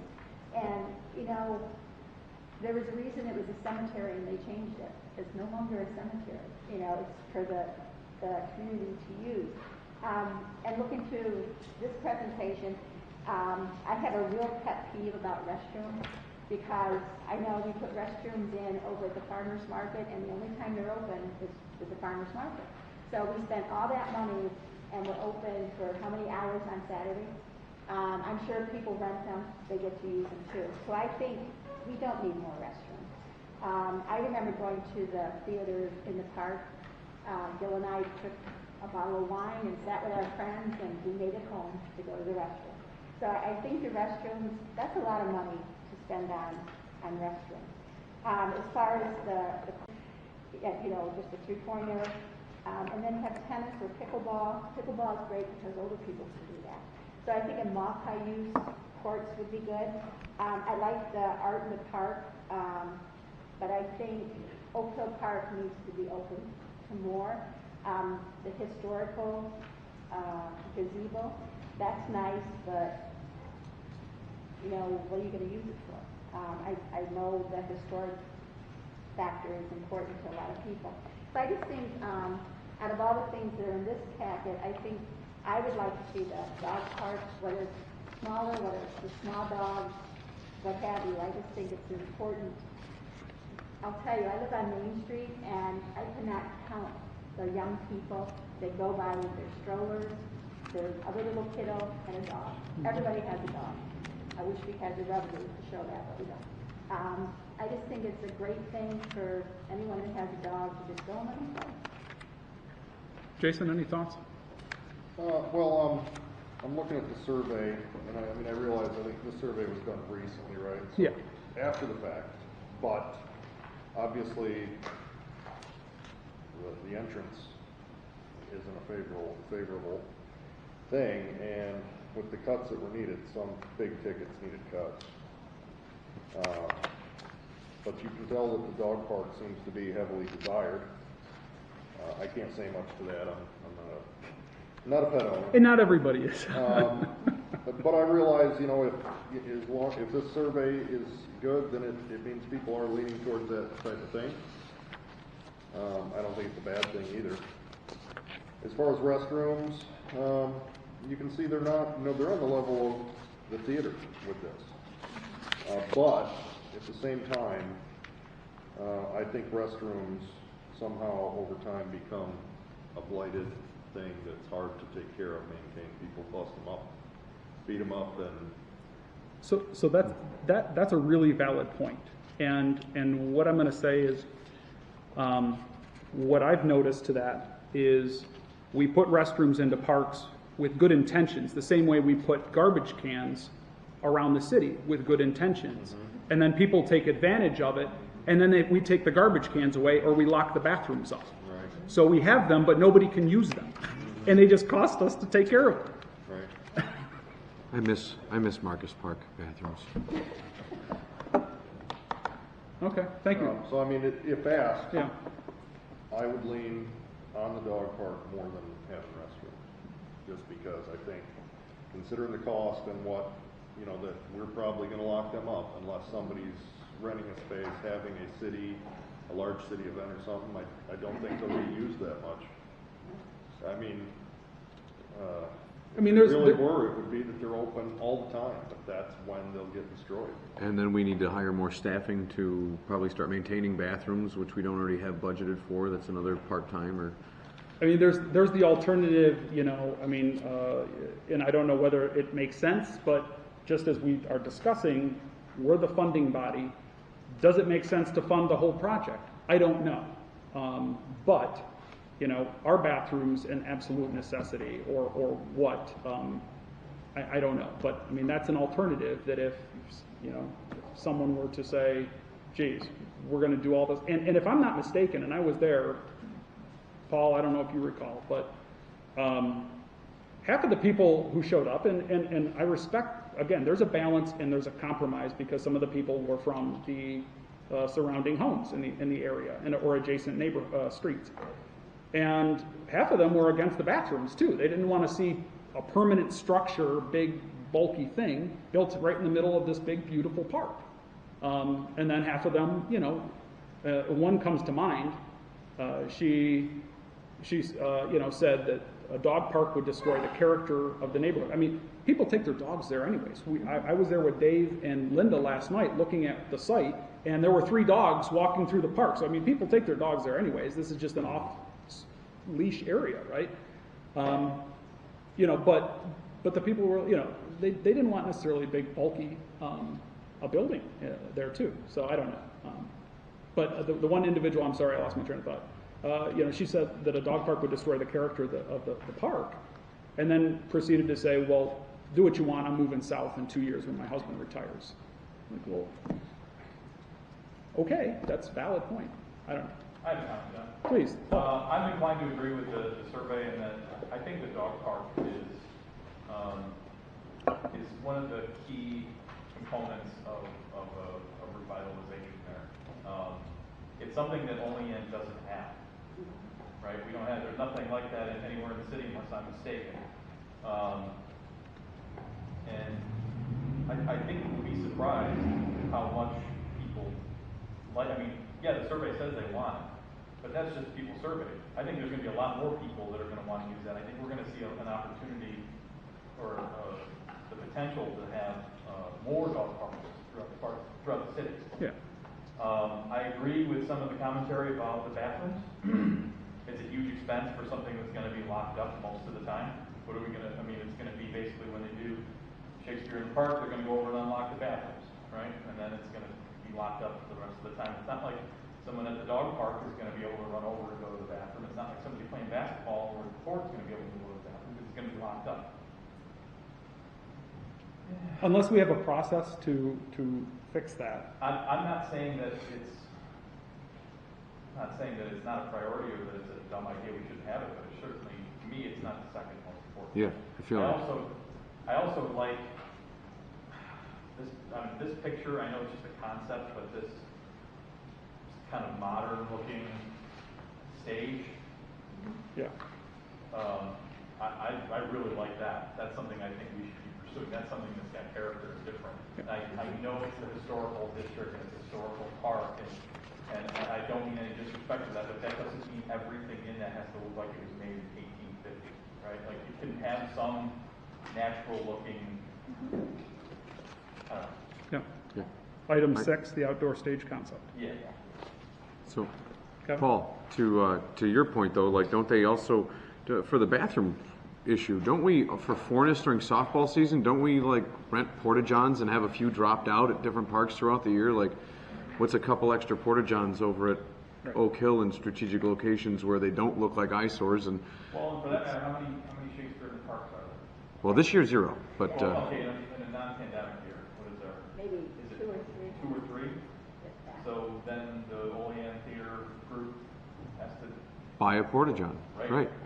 Yeah, I mean, it's been there recently. Obviously, we're doing construction on Washington Street. Me and the missus and the kids and a few friends go down to Oak Hill Park every Sunday and play Viking horseshoes.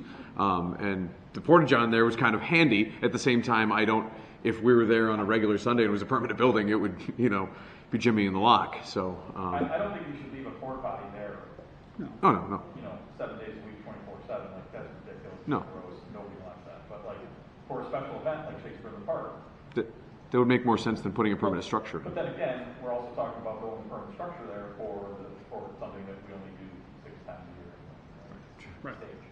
So now we're chasing our tail with what's really going to get used and what's going to be a big expense for.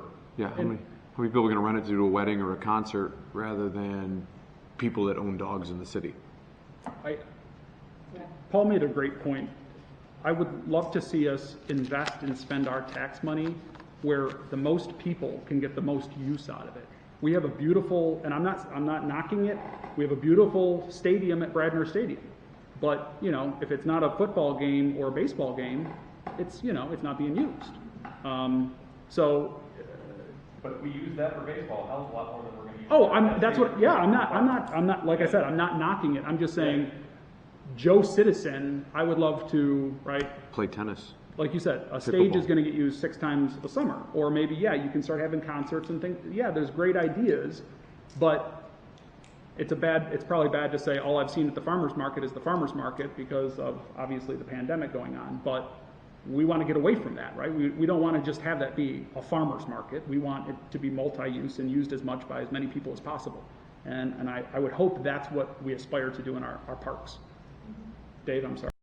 No, I'd just like to say back in, when I first got elected again in January, and it was in February, I had some young constituents contact me while it was still winter, not knowing a pandemic was coming, and asked how they could petition the city to get a dog park. At that time, I went and talked to Tiffany, and Tiffany advised me that John was already working on a dog park, and was working on his GRI, and had funding for a proposal to talk to you. So, I know there's people out there, young people, that do want a dog park. This is an excellent picture of whoever made it. I think it would be a great asset to Oak Hill Park. And I also agree with as far as restrooms go. I mean, we got one of these down at Marcus Park. I mean, it's a nice one. It's an ugly looking stone building that's always locked up. And it's like, for $150,000, I mean, I'm sure the taxpayers will go home and pee for $150,000 and come back. There's a lot of oak trees down there. But I think this is a waste of money. Really a waste of money. $150,000 for a restroom that's not going to be used more than a couple times a year.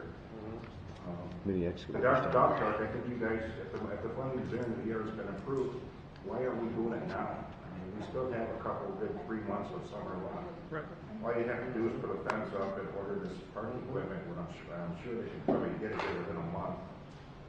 Why can't we fence in an area over there now and get this dog park started? We have the funding. I mean, we always talk about things, but it seems like we talk about it, but nothing ever gets done. So let's axe the damage. That's my opinion. I'm only 1 of 7. But definitely the dog park, those basketball or that tennis court looks terrible down there. Yeah. If they want a gazebo type stage, fine, but I don't know, will this be used to warrant the funding that we're paying for something like this? Maybe the money could be spent elsewhere with other improvements or a cheaper stage, because it's only used 4 or 5 times a year. Why would you spend so much money? That entrance looks pretty handsome. The original picture. I wouldn't go so far as to, I don't know what the basketball rehab looks like, but I'd be feeling like X in the bathrooms and the amount that it provides to the balance to build a full court, a whole full court. It's been a number of years since I've been down there, but I don't think there's much left of that basketball court. There's only half of it. Yeah, it's pickleball and 1/2 tennis on the other. I know that there was a net on the hoop and it was It is? from the 80s. And, I think there's a I half don't know how a it's chain going to net. fit to put a new half and have the old half, but it's going to be a little odd just in my brain to think about it. Yeah. And I know that. To the thing, but I'm kind of curious. I mean, I'm all for the dog park and anti the bathroom. I mean, everyone has already touched on every note that I wrote down, but I'm curious as to how the dog park ended up being the third highest, or is that just the amount that they just slated for? It's just a fence and tools. It can't possibly cost. And I think that's way high. Yeah. Vernon, I'll be honest. That- There's no way. There's no way. Well- that it's 120,000. The DRI project entails, there's with, Surface prep though, isn't there like a Well, the catch is grass or the catch is everything is, what is it Sorry, called? I didn't What type of pricing is that? so you have to do the MBE and the WMBE and it's minority-owned business, women-owned businesses. So and a lot of those Prevailing are smaller. wage. Prevailing wage. There's a lot of these different things that they build in, and like. So when you're doing these projects, a lot of times you go to like Cabinet World is a woman-owned business, and a lot of times they're local. They got the stock right on time, and you're paying a slightly higher premium than if you were to go down to Home Depot and buy cabinets, right? Like, but you know what I mean. And the state has all these little mandates, which adds a good 25% to a project easily in a lot of different departments. Plus prevailing wage. Now all of a sudden you get a contractor comes in, they've got to pay. They pay the guy that sweeps up at the end $45 an hour. So you got to think that the guy who's pouring concrete, setting posts, running the chain, those guys are making $90 an hour per state rate, things like that. It all depends on I know that. I get that, right? That's like when I first got on the council, that was my big eye opener. Like we paid a local roofing company like $5,000 to patch like a 1 foot by 1 foot piece of rubber, and I had the stuff in my truck to do it. Like that's the mind wrap of government. So. I have a question. Yeah. I brought this up with John last night. I think, was it Bob or Steve Cooper, someone sent us a list of trees in Oak Hill. Is that something that, as we're preparing these different sections, can they be, be taken down? Can they be covered under the DRI money, or is that the no-no? It's not the original scope. I don't think anything about the question, but Okay. I think it'd be fair to keep it in the original scope, and again, that's 2022, So, and just to keep I was just curious. just to keep a lot of you guys abreast, we've got a discussion item that's I don't think on the agenda. Yeah. That's at the end of the list to discuss the trees at Oak Hill Park. Okay. So. Yeah, I was just wondering if they could be rolled in with. Sure, yeah, new plantings and things like that, and that is going to be part of the creative funding that we have to get to, and obviously as this project progresses and for the future capital plan of the park itself. So I guess, getting everyone's feedback. I guess I go back to the mayor and say, are these things set in stone, or are you open to, hearing our opinions and our concerns, and maybe having a representative of one of us on your planning committee for this park. Okay. Nothing set in stone. Okay. But,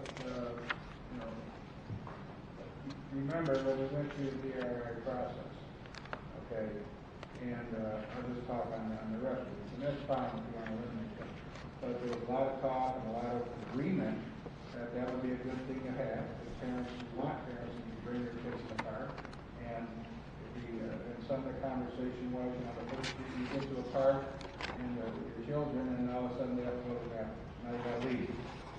And it was discussed that it would be a good thing to have for people using the dog park, and also for people using the entire park. And there was a plan that we would have it open during the day. We were looking into timelines.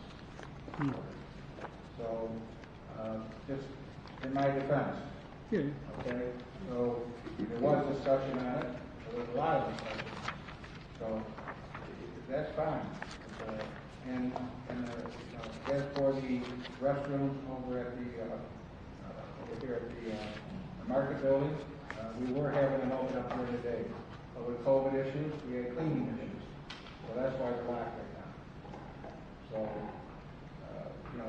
that's fine. Yeah, I don't have the issues with that. If you want a dog park, that's fine. If you want the bathroom to be gone, the bathroom can be gone. The rest can be gone.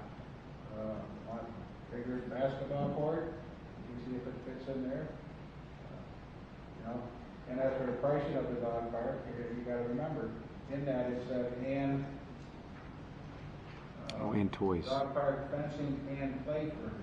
Right. Yeah. Okay, so, I'm sure. That's, I've actually, that stuff's expensive. It's No, not- no, yeah, It's that's- not, Bob, I mean, fencing, $100 a foot, and believe it or not, in government project, I guess it's 300 by 300 foot square. It's used to quickly, fencing down the middle, separate all that, things out, so, it's got contingency built in. Say it again, it's a 300 by 100? 300 by 300, right, 1,200 foot perimeter, that gives you 120,000 just in the fencing. It's $200 a foot per gate, so, I mean, it's not out of this world number. In the- Maybe we can all have a, you know, I mean, it's crazy. Yeah, and then A wood fence or that was the chain link? chain link.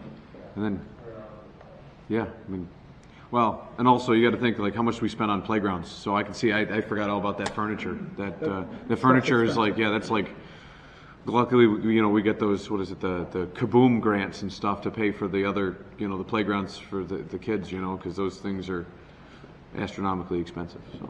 You know, the dog park that we visited, it was a good-sized dog park. It didn't have any of the play things. People just went there and let the Yeah. dogs run and play. So you could start out at that point and then add to it later. And you don't need, I mean, that was just a concept picture that I found, you know, online somewhere. The key is off leash. The key is off leash. Yeah. You know, and so people are actually, like I said, people are doing that right now. We saw three dogs up there running, and technically they're breaking the law, right? When I go up to Oak Hill Park and I take Brutus off his leash, I'm breaking the law, right? not if he's under your control. Okay? Yeah, good luck catching So- your dog, John. So that's the rule if he's under my control. Well, from memory, okay, back when I was on the police department, the leash law was that you had to have them under a leash unless they were under your control. Like stray cats. So, but Okay. I'd have to recheck that Yeah. now and see if that has changed. I guess, you know, upon listening and Bill, no, I do see there is a value with bathrooms if there's a reason for people to be there. But if there isn't a dog park for people to be there and there's just a playground there and people I take my kids there as it is and they're fine. They seem to wait to go home to, you know, or the plays, you know, if we accomplish and we want to activate and more people do get there, then maybe there is a need for a bathroom, right? But if nobody's there, then it just stays locked up. So there's got to be some compromise. And speaking of compromise, because I know I listened and I heard what some of the residents that lived over there who were concerned about having 300 dogs, right? And people don't come there and stay for hours.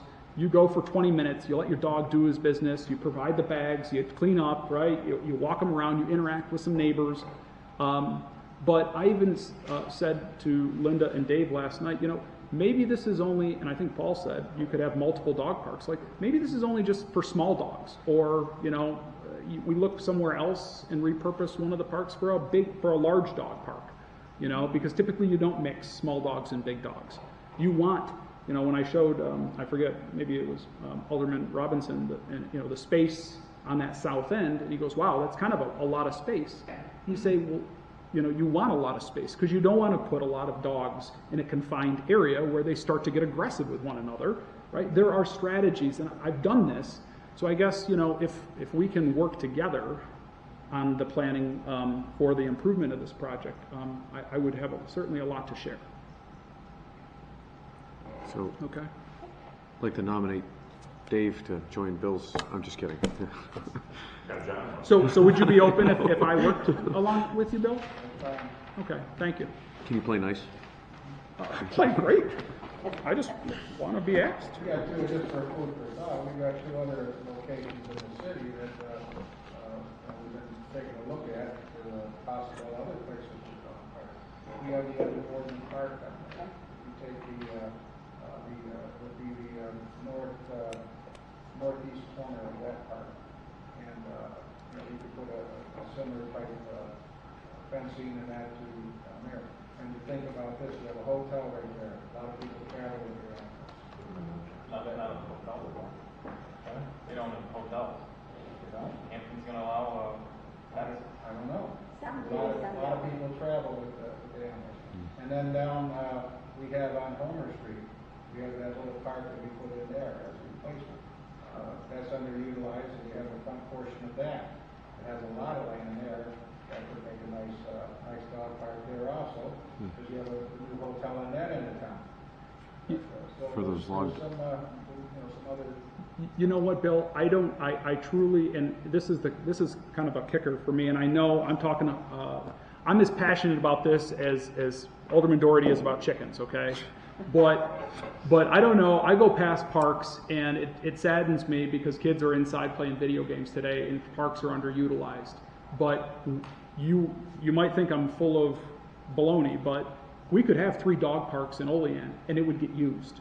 They would get used. And we pay to upkeep these parks. We pay to mow the lawns anyways. Let's frickin' do it. And, and you'd be surprised how many people will show up. And I still go back to, there's a compromise between recognizing what our existing residents want, but also pursuing new young families to buy homes in neighborhoods. And they want those types of amenities. John mentioned that we already have money for this. Right. We don't have money for a dog park in Warburg Park. We don't have money for a dog park over by Homer. I'd love it to be Franchot Park. I think it'd be a perfect place. We have money for this. Right. This is paid for. Agreed. Is there any way you guys can come up with, at your next meeting, a timetable to get this started? Like you said, your money's already been approved. How does that work, Bob, Bill? We'd have to get Gary does, monthly and quarterly reporting. We have 5 DRI projects to send to in 2021. Like last time when we talked about capital project management, Yeah. 24-month projects. I mean, this year we have 4 under construction, next year we have 4 under construction. Can only handle so much, so we space them out, over the course of 3 years. I've got 20 capital projects right now. But Gary's got, so it's. Kerry handles capital projects too?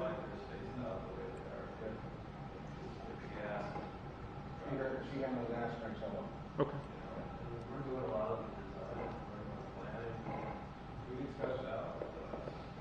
That's why sometimes quality is one of the issues, like I said. We work together with people. But, I can answer any questions on that, but it's a lot of money to get people, like I said. I'm thinking the dog park is probably going to be the easiest project to complete over there. It's basically all of this is a fence and a couple of furniture.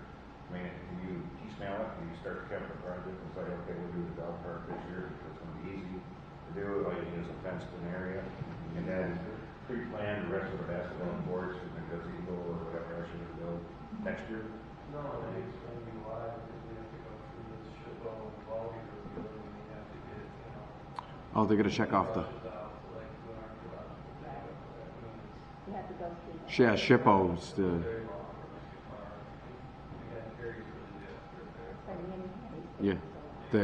the State Historic Preservation Office, Yeah, they're that's why I hate government. It just takes so long to get huge. it done. Fine. It's, Okay. you wanna get kids out of houses, stop playing video games, build a Pokemon gym at the Oak Hill Park. I don't even know what that is, Kevin, but thank you. All right, so next on our discussion items here is the city garage update.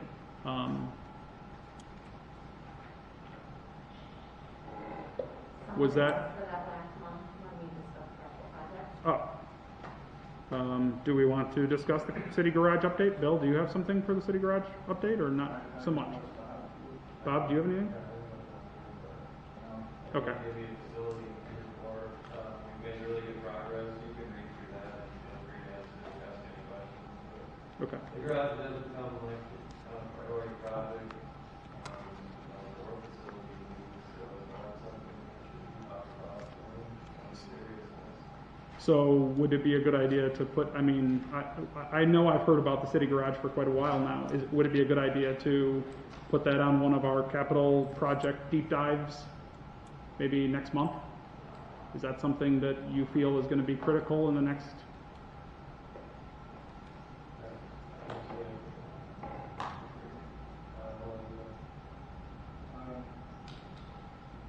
You can get back to me. It's not a big deal.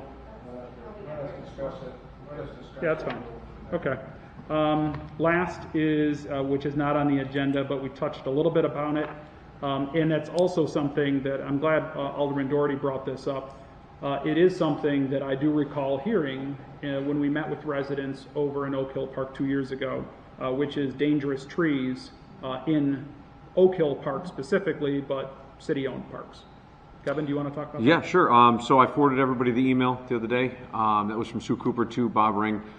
So last Thursday, actually on my way over to the Stardust Project to meet Alderman Panis, a tree went down in Oak Hill Park, or a large limb from one of the big trees down there. And a lot of the residents were concerned, and they've been voicing their concerns all along during the DRI money and the projects and things like that. Hey, what's going on with the tennis courts? And hey, what about, and the bigger concern is, what about all these trees that haven't been touched in 100 years? And we, you know, I'm sure that Sue Cooper's done her fair share of trimming here and there throughout her career, but I mean, a lot of these trees are on their way out. And so step one is obviously going through and, you know, clipping off the dead heads and weeding out the dying limbs and the trees that actually need to be physically removed from the park. And then coming up with a plan to potentially replant them. I know there's smaller trees out there, but at the same time it's Oak Hill Park, so my thought would be to replant oak trees, and hopefully, you know what I mean, some are growing up, they're not all growing up at the same time, but the email in question is to shift $23,300 from contingency to the emergency tree budget, or whatever, the tree budget, to have Sue Cooper utilize to maintain, I believe it's 7 trees at Boardman Park, as well as 6 or 8 trees at Oak Hill Park to remove, delimb. 5 trees, thank you.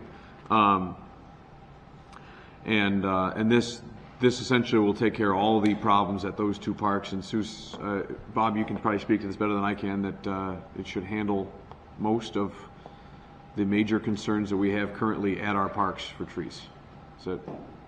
Yeah, I mean, that's fair. I mean, I'm a big fan of Sue Cooper. Her judgment over many years has been great. We've had very few incidents. She tells us that these are potentially hazardous that we're, you know, that we've been meeting. You know, I believe the ash trees are the ones that are lined up along the sidewalk on Boardman Park. You know, we went out there and checked them out, and I don't necessarily, you know, I don't know if we can just throw the money at it and get it all done at once. It could be maybe a phase 1 or a phase 2, but I also think we need to think about our tree planting plan, especially in Oak Hill Park. If we're taking on that many trees, we're going to have to fill that back in, probably both trees. Is this for removal and replacement, or just removal? This is just for removal, per our contract with the city's bid contractor for removing trees and limbing. So have we used up all of our tree funding for this year? I think our tree funding is pretty low. Sometimes it's hard to track because it goes up and down every person. Our emergency funding, we use that tree and another one that's all across the road. So that's close to about 10,000. And it's way better to get it now before it becomes an emergency, because we just took, what, 2 half trees for 10,000 versus we could remove 12 trees for 23. And We start with 15,000. so she's got $5,000 to also finish out the year between now and June 1st of next year. So whatever she, you know what I mean, like, and then whatever she doesn't use of this, you know what I mean, if let's say she still has $5,000 left, that rolls into the general fund, which can be used for the future. Which, I mean, just to sideline a little bit, I hate how every year we go through and take our contingency and buy grocery items with it. I wish we would come up with a better plan to take our contingency, let it roll to the general fund, and then actually come up with a shopping list out of our general fund, which is how we should be doing things, to buy police cars and do this and do that. And You know what the contingency fund has right now, is it? have we touched it at all? We've Right here. taken, I think we've taken less than 20,000 out of it. So Okay, and it's normally 200, but in the last, 200 is what we've taken contingency fund. okay. Yeah, Kevin, last night, we noticed, and a couple of people pointed out to us, there's huge trees that hang over where you park your car, so people don't park in certain areas now because Yeah. those Yeah. limbs are about to come down. A lot of people have issues about parking around the park, especially if the park gets reactivated. I know a lot of I think you're onto something, Kevin. You guys know where I was. Trees are important to me, and better yet, dangerous trees. I would rather err on the side of caution. And $20,000 to take down. I saw some of those oak. Now, is this to remove or just trim the oak trees? For removals. I mean, some of those are gigundous in Oak Hill Park. So I think it's the cost of doing business and keeping our parks safe. Right. So I would be in favor of allotting that money. I'm in favor of it, but I want us to push hard on, planting and replacement. Because I think too often, absolutely. I see trees cut down because they're a problem, but the problem's going to be we don't have any trees left. Yep. I pointed out to Kevin, I love the way the tail end of Irving looks like. The look of the street is the trees are still in good shape down there, or they haven't been cut down yet. But it has a look, their character. And a lot of streets are missing that because they get taken down and nobody wants something planted there that's going to bust up the sidewalk they have to replace. So it needs to be done smart, but I still think we've got to get to doing it. So someday we're not just sitting here and going, where all the trees are. A lot of times I do side with former Alderman Nate Smith when he used to say how we need to get rid of all the trees. But at a certain point, I do agree with Jason. I think Sue Cooper's done an amazing job actually picking trees that go there. Back in the day, 20 years ago, before Sue Cooper started, there were just appointed individuals, people's, like, oh, well, hey, my wife's not doing anything. Oh, yeah, I know you. And they just appoint some schmo to just plant trees, and there's all these silver maples, pine trees, things that are just ridiculous, cancer to the subway, if you will, for utility lines, growing 100 feet tall and going into people's water mains and laterals and things like that shouldn't have been there. And in the last 20 years, I'm sure Irving Street was probably some of the beautification that Sue Cooper has spent, decades modifying to make sure that you have trees that don't get really more than 10 feet tall, and they've got low root bases so they don't disrupt utility lines, sidewalks, things like that. And I remember when I was on the council back in the 80s, Alderman Warner Page, I can probably still call him and ask him, but whatever he did at that time, he got Olean designated as Tree City USA. I think we still are. I don't know if that came with grants or any funding or not. I don't know what that meant. But We get a flag. is that well, no, we got Carrie Kerper just applied last week for to plant new trees or something like that. She hadn't picked a spot in the city. She was just applying for the grant. So if we get awarded that, I mean, that potentially could go towards this. Sue Cooper gets a lot of donations for some trees, things like that, and then she works with homeowners on maybe splitting the cost of a new tree that they want to plant. And she doesn't let them just go pick whatever willy-nilly tree. Then I can't plant oak trees in their subway anymore. They get to pick from her book. We've gotten really good at that. Yeah, I mean, it's a science now. Families that lose so much. There's a lot of memorial trees. There's a lot of them in Lincoln Park that she's put in for families in memory. And they'll donate from the estates and things like that. So I mean, then just. Well, if Mayor doesn't have a problem with it, maybe we can put a resolution in and get it on the agenda for next week. Yeah. You support taking these trees down, Bill? Do I? Yeah. Yes, if they're a hazard, yes. Okay. If you read her email, it says some of them are because of the emerald ash board. Yes. Yeah. So that's about a problem, so. But I also agree with Jason that, if we take down, we've got to be planted. Yeah. Okay. Cool. I'll work with Tiffany. I'll work with you on getting whatever the advertising requirements are for getting it on whatever the soonest council meeting is. So. Okay. Anything else? Any needs for executive sessions? Are we good? Oh, we do. Oh, yes, I do want to make a motion to go into executive session to discuss personnel issue. Second is Alderman Witt. All in favor? Aye. Opposed? A motion?